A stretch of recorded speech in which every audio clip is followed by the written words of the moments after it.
Welcome di video ketiga. Hari ini gue mau bahas pertandingan kemarin yang gue tonton. Ada South Korea versus Uruguay, Portugal, Ghana, dan Brazil, Serbia. Langsung aja kita mulai di South Korea versus Uruguay.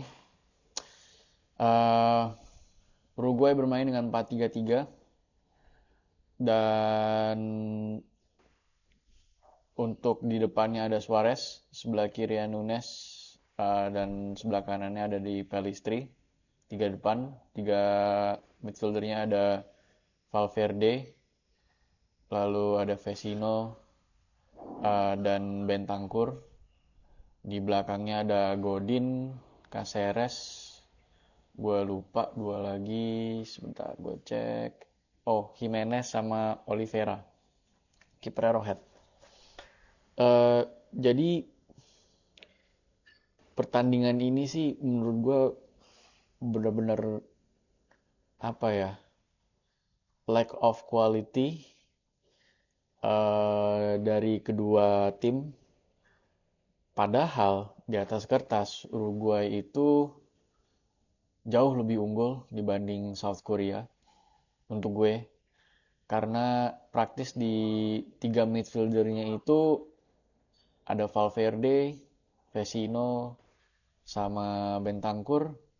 Ya ini ya semua pemain-pemain yang memang, ya kita tak tahu salah satu midfielder ada Valverde di situ, salah satu midfielder terbaik di dunia saat ini ya, dimana dia bermain untuk Madrid, baru juara Champions League tahun lalu, tapi sangat-sangat tidak menggambarkan apa yang ada di line up dan di atas lapangan.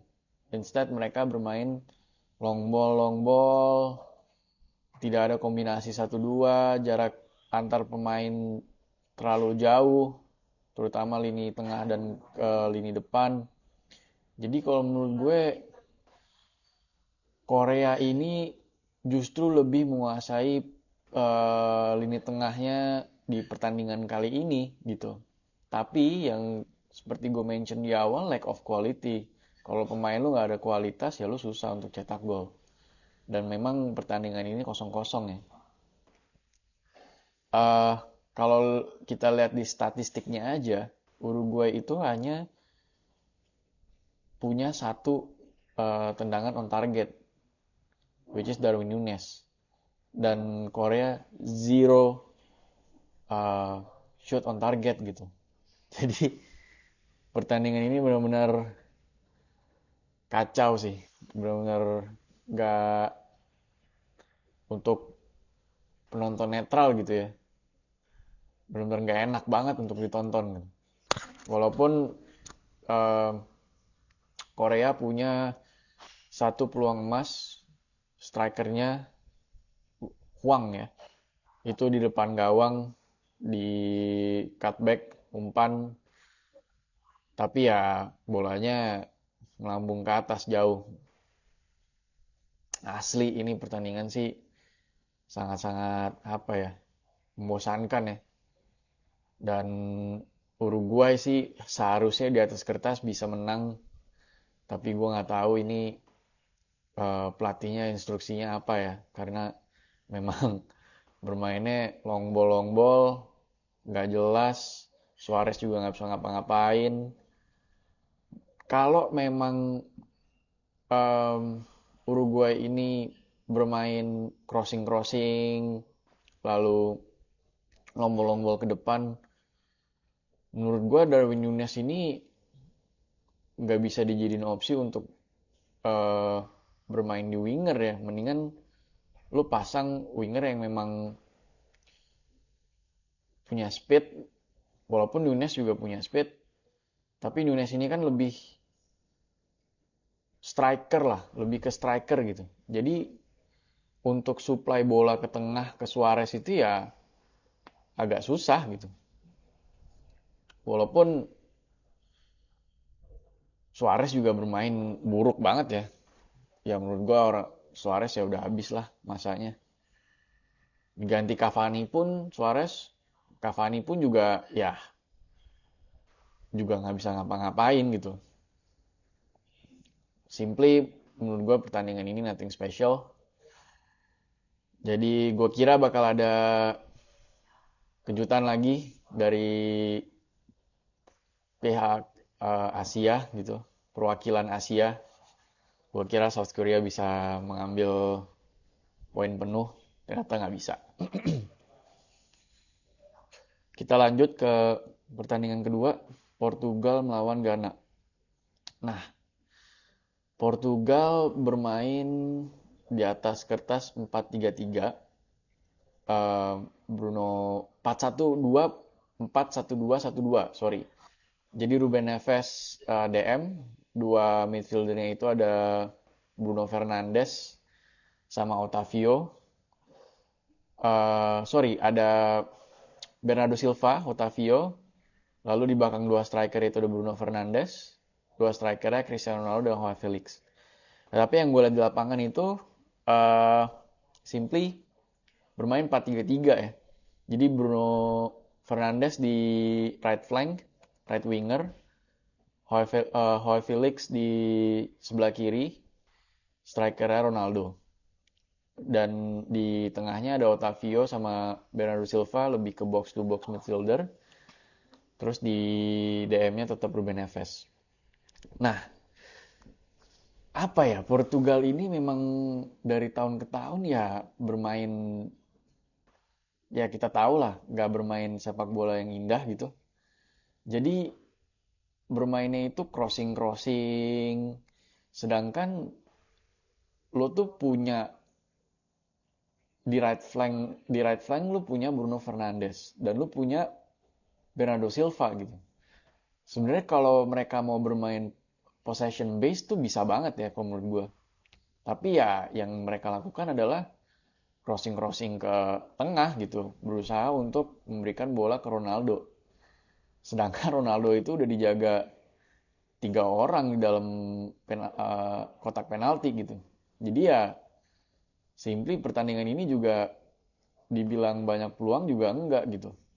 Dan di babak pertama itu dua-dua sama, nggak ada peluang banyak gitu, nggak ada peluang emas yang banyak. Jadi dan golnya Ronaldo itu kan dari penalti ya. Apakah itu penalti itu juga debatable gitu. Menurut gue itu 50-50 ya. Karena menurut gue defendernya Ghana itu body charge gitu. Nggak ada intensi untuk mendorong atau men-tackle kakinya, cuman memang dikasih sama wasit penalti. It happens. Tapi mau gue highlight di sini, sebenarnya Ghana itu bermain cukup low block ya, low defensive line, yang dimana Portugal ya simply nggak bisa ngapa-ngapain gitu, deadlock juga mereka. Sampai akhirnya di menit-menit berapa ya itu, 70-an ya, akhirnya Ghana bermain mulai terbuka gitu.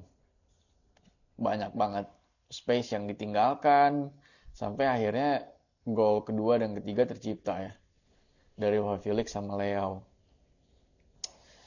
Jadi ya kalau menurut gue Portugal pun juga sama gitu. Gap di antara lini tengah ke lini belakang itu space-nya banyak banget. Oleh karena itu mereka bisa cetak 2 gol ya Ghana. Karena simply space-nya itu terlalu terlalu lowong gitu yang ditinggalkan oleh pemain tengah. Ya karena hanya Ruben Neves kan sebagai DM. Jadi nggak tahu ya, gue sih nggak yakin Portugal bisa melaju jauh di pertandingan di World Cup kali ini. Cuman as we know ya Portugal memang bermain seperti itu, tapi mereka menang tipis-tipis ya. Cuman uh, kalau memang di next matchnya itu Portugal bermain seperti ini lagi ya mereka jelas lebih butuh winger yang lebih punya speed ya dibanding Bruno Fernandes sama Joao Felix. Walaupun gue ngerasanya Leo pun juga setelah cetak gol tuh nggak kelihatan gitu. Ya gue tau lah Leo bermain seperti apa. Gue selalu nonton Milan week in week out tiap minggunya. Ya golnya itu golnya Leo banget. Kasih umpan terupas, di flashing ke pojok kiri gawangnya Ghana gitu. Ini kan bolanya Leo selama di pertandingan Serie A gitu. Tapi simply Leo nggak bisa ngapa-ngapain juga. Sampai gue lihat ada gesture dari Bruno Fernandes itu marahin Leo ya. Emang gue sih sebagai fans Milan ya, gue berharap Leo bisa dijual dengan harga yang lumayan gitu. Asalkan semua budget hasil penjualan Leo itu dialokasikan ke arah yang benar ya. Jangan sampai ditahan-tahan uangnya atau belinya pemain-pemain gak jelas juga. 3-2 Portugal lawan Ghana. Di akhir-akhir juga Diogo Costa, kipernya Portugal, hampir melakukan blunder. Beruntung Jordan Ayew ya kalau nggak salah itu kepleset. Tapi ya jujur aja sih Portugal nggak layak menang ya. Mungkin seri lebih lebih fair lah gitu kalau imbang. Nah, kita lanjut ke pertandingan selanjutnya. Brazil melawan Serbia. Brazil bermain di atas kertas 4-3-3. Neymar ada di sebelah kiri central midfield. Gue juga kaget.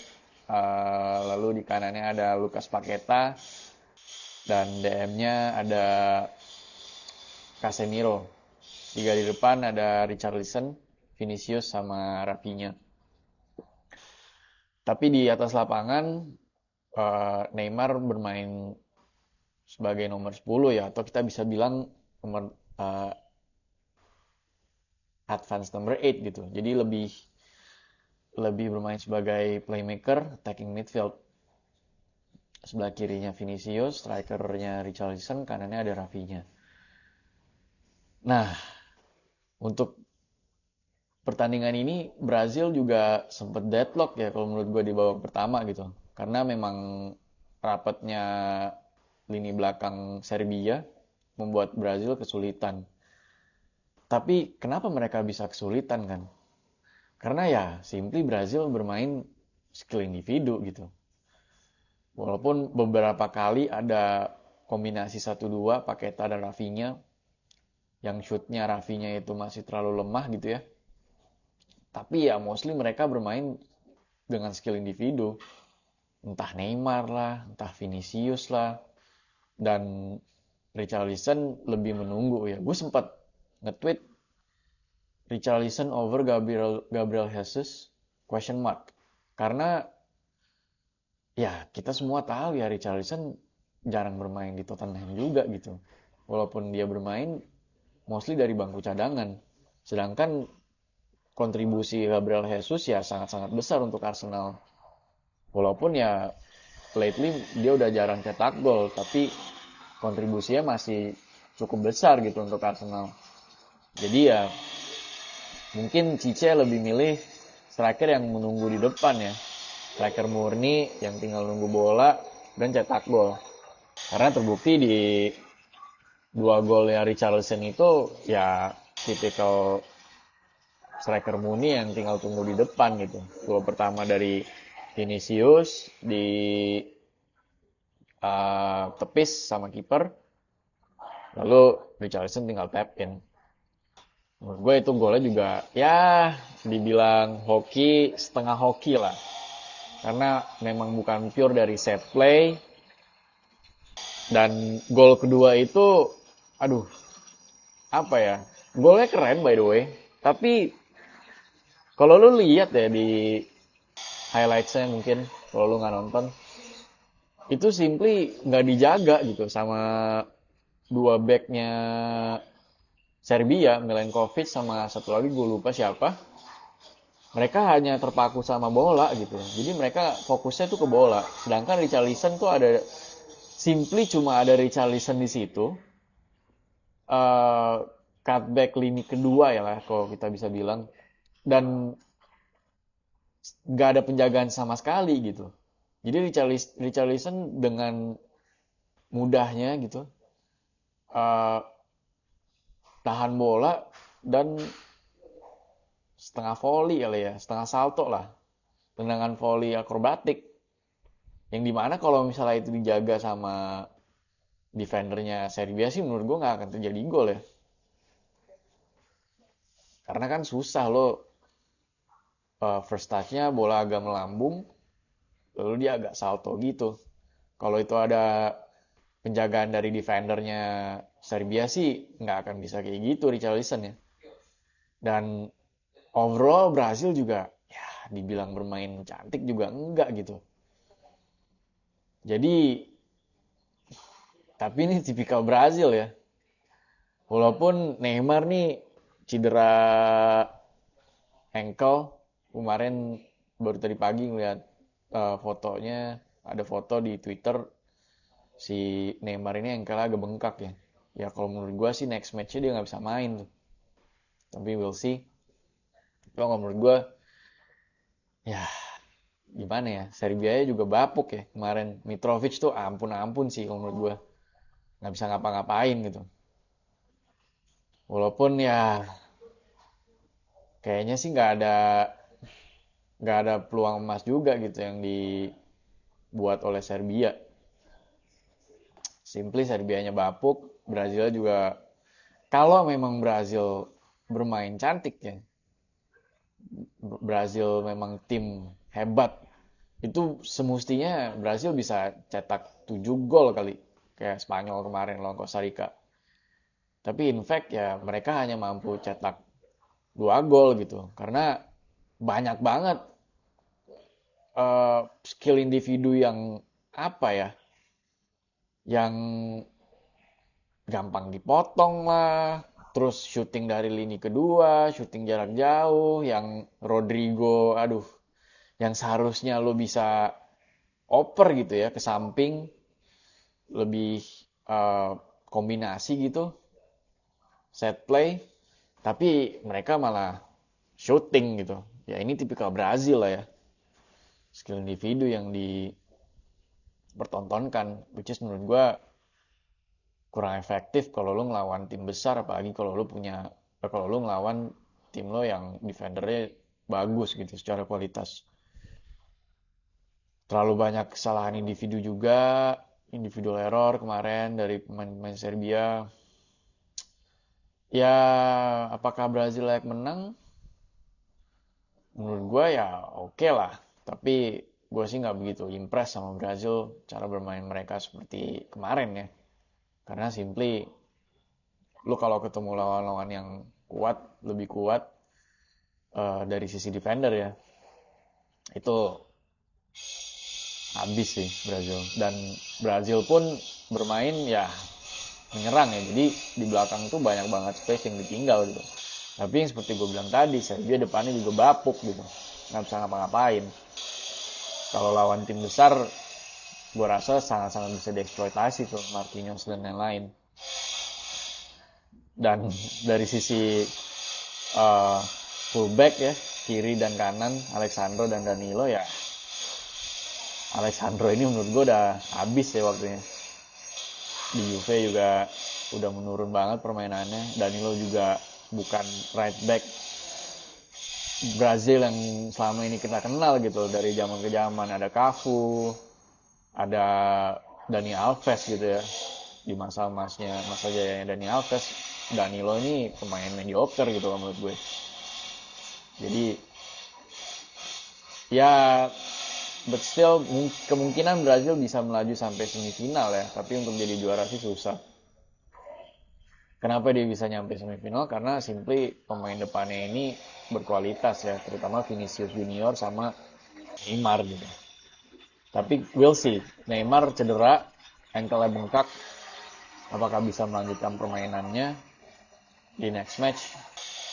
Ya, kita nggak tahu ya. Oke, menurut gue itu dulu. Eh, Selanjutnya gue akan lihat lagi pertandingan mana yang seru untuk gue bahas. Kemungkinan gue akan bahas Milan, karena memang gue fans Milan ya. Gue nonton week in week out. Gue akan bahas performance mereka sejauh ini.